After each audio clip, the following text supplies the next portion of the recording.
If you've been here long enough, you know what this grey lower means. But if you are new, let me tell you, this means it's another travel series. So अभी हम निकल रहे हैं Singapore से नाग टिब्बा की track के लिए। ये देख रहे होगे भाई, थोड़ा लाइट वेट ट्रैवल कर रहे हैं क्योंकि बस एक वीकेंड का प्लान है।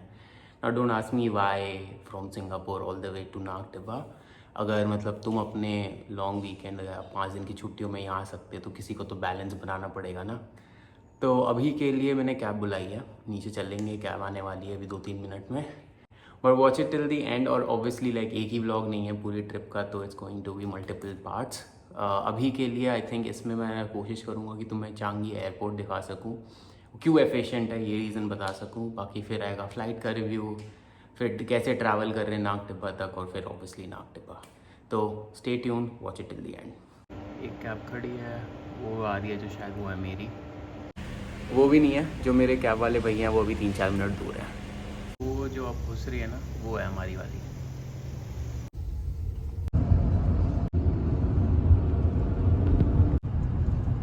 चांगी टर्मिनल 2 में आपका स्वागत है। अभी टाइम हो रहा है 6:30 और मेरी फ़्लाइट 8:30 की है।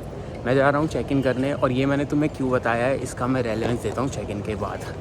तो चेक इन से लेके इमिग्रेशन तक स्टॉप वॉच से 2.5 मिनट लगे हैं, ठीक है। और मैं तुम्हें इसलिए बताया था टाइम स्टार्टिंग में कि भाई 6:30 बजे और 8:30 की फ़्लाइट है। वो इसलिए कि अनलाइक इंडिया, इनफैक्ट यूएस भी, ठीक है, एटलीस्ट JFK, तो तुम्हें 3 घंटे 4 घंटे पहले आने की ज़रूरत होती नहीं है, क्योंकि यहाँ पे एक तो चेक इन में भीड़ नहीं होती है, दूसरा इमिग्रेशन ऑटोमेटेड है। मतलब अब तो तुम्हें पहले हमें पासपोर्ट स्कैन करना होता था और गेट जो गेट थे वो ऑटोमेटेड थे तो खुल जाते थे।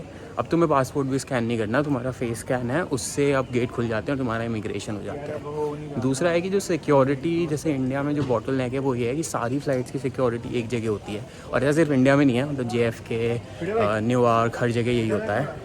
यहाँ पे क्या होता है कि इन लोगों ने ना, और इंडिया में इंफ्रास्ट्रक्चर है, ऐसा नहीं है कि मैंने ना दिल्ली में देखा है कि ना ऐसे फ़्लाइट्स के ना गेट्स हैं अलग से, सिक्योरिटी जहाँ लगाई जा सकती है ताकि आपकी सिक्योरिटी सिर्फ आपकी फ़्लाइट से पहले हो।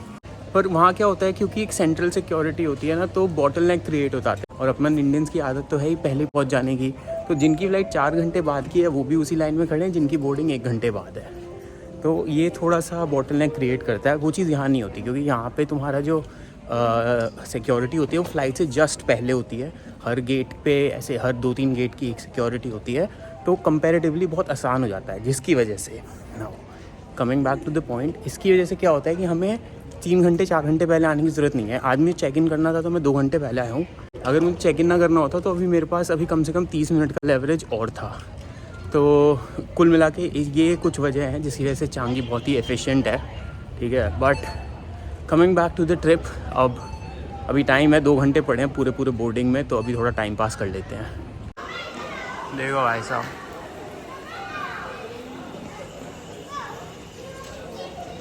मछली तैरा रहे हैं तो एयरपोर्ट में। ओके भाई साहब, वापस गेट की तरफ जा रहा हूँ क्योंकि टाइम पास करना थोड़ा महंगा पड़ गया है। जाके शनेल में घुस गया और वहाँ से थोड़ा सबसे सस्ती चीज़ उठाई है, पर फिर भी $250 लग गए। जाके बैठ रहा हूँ वापस, क्योंकि इससे ज़्यादा अफोर्ड नहीं कर पाऊँगा आज के लिए।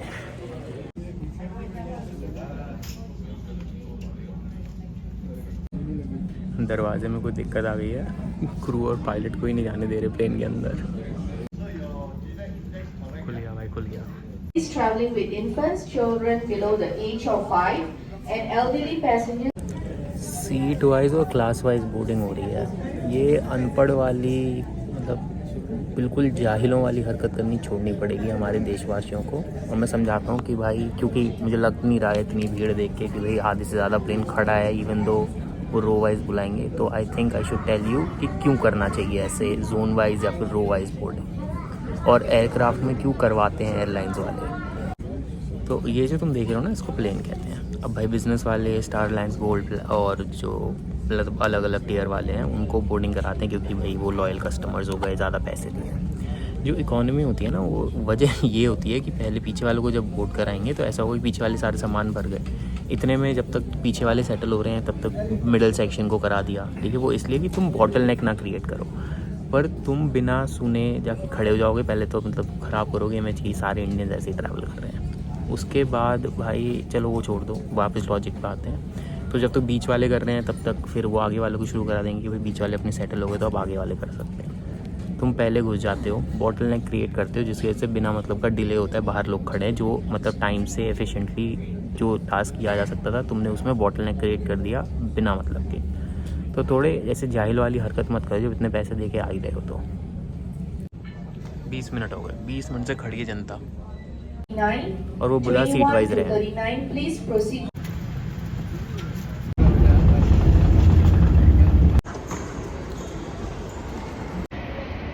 बस अभी दिल्ली में लैंड किया, पीछे ये रहा ड्यूटी फ्री, और अब जा रहा हूँ लगेज बेल्ट की तरफ।